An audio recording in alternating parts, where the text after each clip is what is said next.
What's going on, everyone? Welcome to another exciting episode of FORNEVER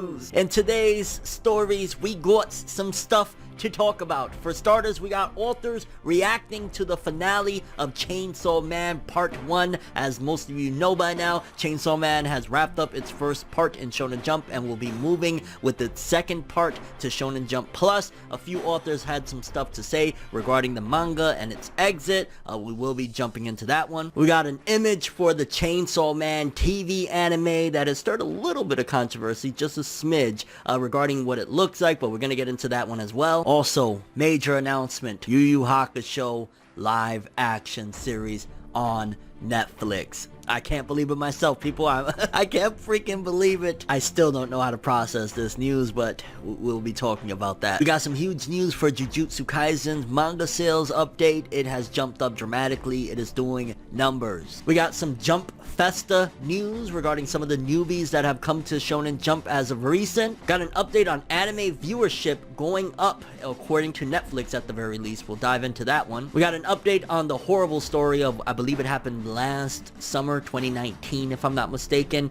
We got an update on the whole fires of Kyoto Animation Studio. We're gonna dive into that because it's been a while, but they finally got an update on what's going on with the suspect and whatnot, so we'll talk about it. The artist of Act Age and the author of Kochikame, the artist of Act Age, not the author, not the one that got arrested, the one that was doing the art that had nothing to do with his crimes. They'll be doing some one-shots. We'll talk about that. We also got an update on, if you remember, the Boruto manga author that has been doing the manga since the beginning, Ukyo Kodachi. Remember, he got replaced by the original creator of Naruto, Masashi Kishimoto. We got a little bit of an update, and things is looking, I don't know, very strange at the very least, to say what they're doing. They're trying to make it like this man never existed, to a certain extent at the very least, as long as they can legally do, shall I say, but we'll dive into that. Of course, y'all already know, Demon Slayer news on the way. We'll talk about it, and some really awesome Black Clover updates. I'm sure a lot of you guys are excited because Black Clover, it's heading to the big leagues, baby. Without further ado, let's talk some of that FORNEVER News! The only news source that provides anything and everything anime and manga related, and we don't bore you. We get into it. Let's do it. I say we gonna do what we do, no matter how you move, make your move. That's how it be, though. Okay, people, so as most of you may know, the Chainsaw Man manga just recently wrapped up its first part in Shonen Jump, and a few authors, notable ones at that, from Shonen Jump, had some things to say about its exit. Let's read. Kohei Horikoshi, the creator and author of My Hero Academia, said it was a fresh and revolutionary manga every week. Thank you, Chainsaw Man. Jujutsu Kaisen's Gege Akutame said, every single panel was seriously amazing. Congratulations, Fujimoto Sensei. But y'all want to know the kicker of it all? His exiting comment, the author of Chainsaw Man, Fujimoto, had to say, see ya. This man, what a beautiful exit to such an explosive and amazing manga. Fujimoto, Tatsuki Fujimoto, such a godlike author. Oh, man.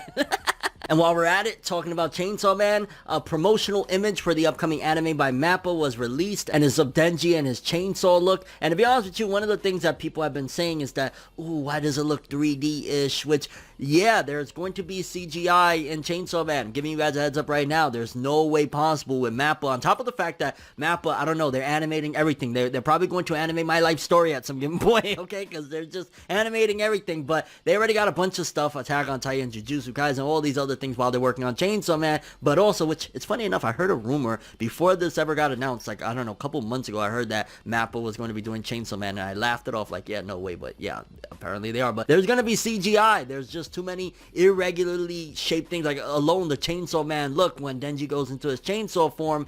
Like, yeah, there's going to be a need for some CG, although I've seen how they've handled CG with Attack on Titan, and I know it's been controversial, but I think Mappa has a really good hold on it. On top of that, they've learned how to properly use the rotoscope technique of animating on top of real-life people moving around. It's not like the days of Flowers of Evil's terrible rotoscope stuff, so I think they're gonna nail it, so don't get worried too much until we actually get like a full-blown trailer. I'm just overall excited. Mappa Studios, Chainsaw Man, Denji, oh, let's go. Okay, people, yes, you heard it in the intro, and it is 100% factual. Yu Yu Hakusho live action series coming to Netflix. Let's read. Live action Yu Yu Hakusho series is coming to Netflix worldwide. Another manga and anime classic is coming to Netflix as a live action series, and this time it's Yoshihiro Togashi's Jump manga Yu Yu Hakusho. The show has been revealed as a Netflix original with simultaneous worldwide distribution planned. Kazutaka Sakamoto, director of content acquisition at Netflix, is serving as executive producer on the series, with Teru Mori as producer, meaning it's going to be a Japanese release. Robot is working on production alongside Netflix on planning and production. Sakamoto commented on the production, saying that they're gathering the best teams from both Japan and abroad to work on the project. And we got a promotional image, and I'll be honest with you, Koenma looks on point. Kuwabara looks okay-ish. I'm not really fond of, I mean, again, they're passable, and we'll see how it transitions onto the screen, but I'm not sure how I feel about this. To be honest with you, I'm so over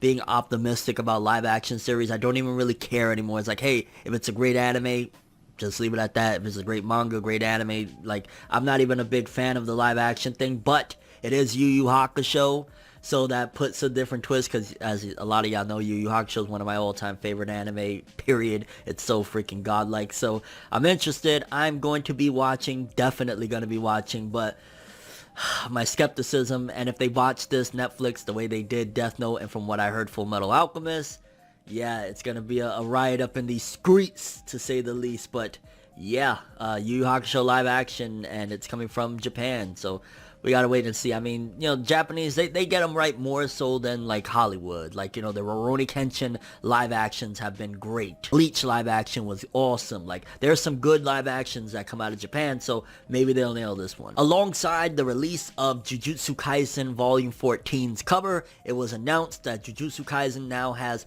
15 million copies in circulation of the manga. Man, that Mappa treatment, oh my gosh, like, it's doing numbers. I think we just last reported that it had 12, and it's jumped up 3 million since then. I could see 20 million within the next couple months. That's nuts. That's insane. Like, and we're just about halfway through the anime. I can only imagine what this shit is going to be by, like, the end of next year. Like, insane. Next up, let's talk some interesting updates for Jump Festa regarding some of the newbie manga, because it's being reported that a special Shonen Jump Plus talk will take place in Jump Festa Online 2021. Koji Uishi, aka Akasaka, Haruharu Robinson, and Masahiro Hirataka will participate in this talk. Jump Festa Online 2021 will hold a Jump studio by the title of Weekly Shonen Jump's New Heroes stage, in which the editors of Mission Yozakura Family, Undead Unluck, Marshall, Ayakashi Triangle, and Me and Roboko will talk about each series. That is not good that Cop Dolphin, whatever the heck it's called, is not going to be a part of that. It might be getting the axe. That's from the author of Beelzebub. That is a shame. But yeah, at the very least, the editors of these new manga, Marshall and Undead in particular, I'm excited to hear what these gentlemen have to say. Looking forward to it. Okay, next up, we got an update on anime viewership. I mean, it's to be expected. There's been a global pandemic for quite some time now. A lot of the world is stuck at home, and a lot of people have been watching anime. The viewership on Netflix has skyrocketed. Let's read. Anime viewership on Netflix in US is up over 100% in 2020. Pokemon Mewtwo Strikes Back Evolution was the most watched anime title in the US in 2020. That is very, very shocking. Netflix revealed on its website on Friday that anime viewership was up over 100% in the United States on the streaming platform this year. The Pokemon Mewtwo Strikes Back Evolution film was the most watched anime title this year. Netflix also stated the American animated Blood of Zeus show was the other most watched quote-unquote anime title in 2020. Yeah, okay, anime, why not? Entertainment news source Variety also reported on Thursday that according to Vice President of Content at Netflix, India Monica Shergill, anime viewership across Asia has doubled in 2020. Pokemon Mewtwo Strikes Back Evolution premiered on Netflix worldwide. Okay, so it's just giving updates. So yeah, a lot of people are watching anime.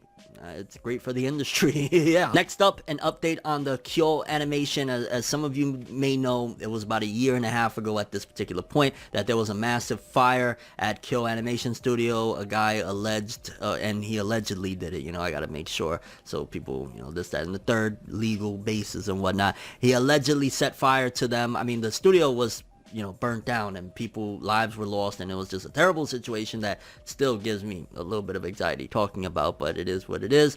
Well, there's an update on the story. Let's read. Prosecutors confirm plan to indict Kyoto animation fire suspect. Newspaper reports medical experts have likely deemed suspect mentally fit to stand trial. Japanese prosecutors confirmed on Thursday that they will indict the 42-year-old man arrested on suspicion of causing the fire at the Kyoto Animation Studio 1 building that killed 36 people and wounded 33 others in July of 2019. Prosecutors plan on indicting him by December 16th. The Mainichi newspaper stated medical experts have likely determined the suspect to be mentally competent to stand trial and to be held liable for the attack. The Asahi Shimbun newspaper reported that the Kyoto District Public Prosecutor's Office will make a final decision after consulting with the High Public Prosecutor's Office. Police arrested the suspect in late May, 10 months after the fire. After consulting several doctors, police had decided to wait until the man had sufficiently recovered from his injuries in the fire to be able to participate in an investigation before arresting him. The suspect reportedly admitted to the charges in May and said, "I thought I'd be able to kill many people if I used gasoline." So the scumbag, yeah, absolute scumbag. See what happens with him. He'll get what's coming to him. He'll get what he deserves. 33 people dead, 36 injured, all because he thought somebody was plagiarizing his book. Good fucking job, you piece of shit. Next up, a follow-up regarding the artist of Act Age, alongside an update on the author of Kochikame. The artist of Act Age, again, not to be confused with the author that was arrested with all those horrible charges. The artist is coming up with a one-shot for Shonen Jump. Alongside it, we're getting a one-shot from the author of Kochikame, which is one of the longest, was one of the longest running manga in Shonen Jump history, or I believe it is currently, it ended, but it's the longest manga to ever run in Shonen Jump. Let's read. The second 2021 issue of Shueisha's weekly Shonen Jump magazine revealed on Monday that Act Age artist Shiro Usazaki will draw a one-shot manga for the magazine's combined third and fourth issue, which will ship on December 21st. Osamu Ishikawa is credited with the original work for the one-shot, which will have 47 pages, including a color page. The Hearsay Lawyer suspense one-shot is titled Engon no Cyclops, Fire-Eyed Cyclops. The combined second and third issue of Shueisha's weekly Shonen Jump will also publish a special 14-page year-end chapter for Osamu Akimoto's Kochikame manga. Okay, so it's not a new manga, it's just a one-shot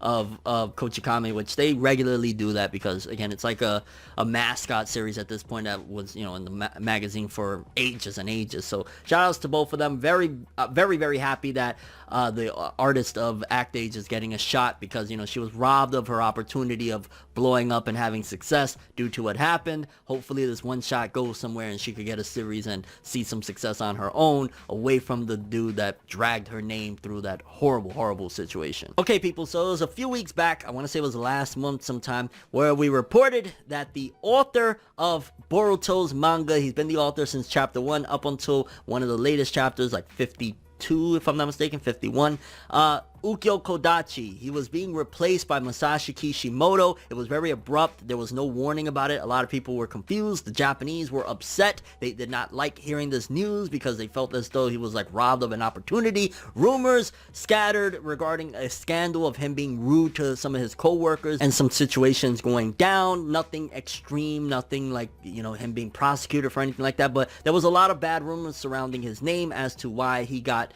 removed from the manga and replaced with Kishimoto. Well, now with this news, it makes it even stranger, or even more like, what the hell happened? Because according to this update, it says, looks like Boruto number 178, Ukyo Kodachi, again the original author of Boruto, isn't listed in the original creator credits alongside Masashi Kishimoto and Mikio Ikemoto anymore. With that being said, Kodachi is still credited with the story supervisor for the anime, so maybe Studio Period is allowing him to continue working, but in terms of everything to do with the manga, its publication and whatnot, they are removing his name and removing anything to do with him. Again, I equated it to a couple of different things. I equated it to the lack of success of the manga. I mean, the manga sales are horrible, going down constantly. So that's probably one of the things. And maybe they're even using hey, he was a little rude to some of his co-workers. Shueisha had him stressed out. And they're using using that to get rid of him completely because the manga has been tanking, despite, again, it being awesome. The Boruto manga has been solid, great for 2 freaking years. So the way they're doing Ukyo Kodachi, unless he did some horrible things that we don't know about, is very wrong. They're just doing him wrong, considering he's been steering this manga in a great direction for years now, and it's not his fault that the manga isn't popping. Like, it is what it is. I don't know why the Boruto manga, especially in Japan, it hasn't done numbers, considering it's been great. And I'm not even just talking about, like, enjoyment-wise. Like, critically, he's done a great job with it, so yeah. Next up, of course, Demon Slayer, Kimetsu no Yaiba. Let's read some of the news. Kimetsu no Yaiba Mugen Train film has earned a total of 30,289,307,770 yen, with 22,539,385 admissions over a 59-day period in Japanese theater. It has thus become the second film to have ever surpassed the 30 billion yen mark in Japanese box office history. But in terms of it surpassing Spirited Away, because remember, it was like on the cusp of it, apparently Spirited Away's numbers are a little bit higher than people thought, because during the summertime there was like reruns of it and it jumped up like $8 million worth of sales and whatnot. So Demon Slayer, by the end of the year, it might surpass Spirited Away, but it's not going to do it quite just yet, because again, they had a re-airing of Spirited Away over the summertime, which maybe they predicted that it was going to get passed up, and they try to like, yo, put that shit in theaters again, let's not lose.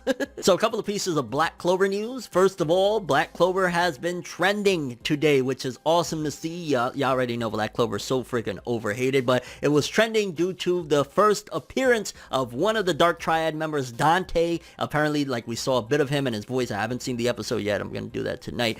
So he made the anime trend, which is great freaking news, and that means that Yuki Tabata did his thing with the Dark Triad in the manga, because it's already translating the hype in the anime. But also, we got some Jump Festa updates on what to expect for the Black Clover franchise. It says Jump Festa will showcase Snowman animated music video, which is, I believe, the opening or the ending or the opening of Black Clover. I'm not sure if that was the one sung by Asta's VA or not, but I believe that that's what that is. Also, Xenon and Vonika's voice actors. Vonika, yes!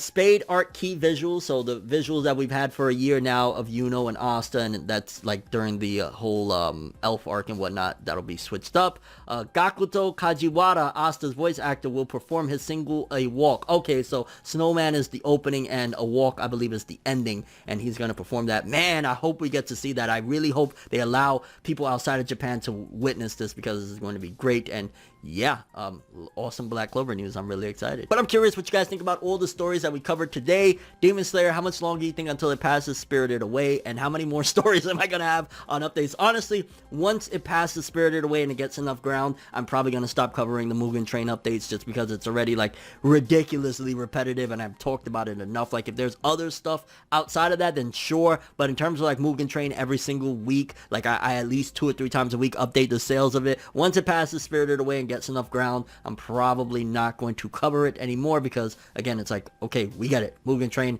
really successful. Your thoughts on the authors reacting to Chainsaw Man's finale alongside the promotional image for the upcoming anime by MAPPA. Your thoughts on Yu Yu Hakusho live action adaptation from Netflix. What do you think about the characters that, you know, the people that were casted to play the characters? Are you excited? Are you going to be checking it out? Are you horrified? Your thoughts on it. Jujutsu Kaisen 15 million. Again, very well deserved. Like, it's bananas. Your thoughts on anime's viewership going up 100% on Netflix alongside that Mewtwo film being like the most watched thing. That was so freaking random. I get it, Pokemon is really popular, but Mewtwo? Like, Pokemon in general being over like some of the, you know, you would think like Naruto or, well, Dragon Ball's not on Netflix, but you would think something like that. But hey, more props to it. Any thoughts on the Boruto author or original author at this point, Ukyo Kodachi, them removing him in certain parts of credits of the anime? Really raw deal he's getting out of the whole situation. Your thoughts on the Act Age artist getting a one shot alongside another Kochikame? Like, I've never been a fan of Kochikame, so it's not a big deal to me, but the artist of Act Age, why the hell not? And just your thoughts on any of the stories we covered in today's episode. Like, holy shit, Black Clover, I can't freaking wait, and I'm so happy it's trending. Like, yo, the Dark Triad is about to light shit up. Everybody's gonna be witnessing that. Black Clover greatness. But that's all I have for this one. Thanks for watching. Hope you enjoyed. If you liked anything I had to say or enjoyed the video, drop me a like. I'd greatly appreciate it. And if you want more from me, make sure to subscribe. Follow me on Twitter,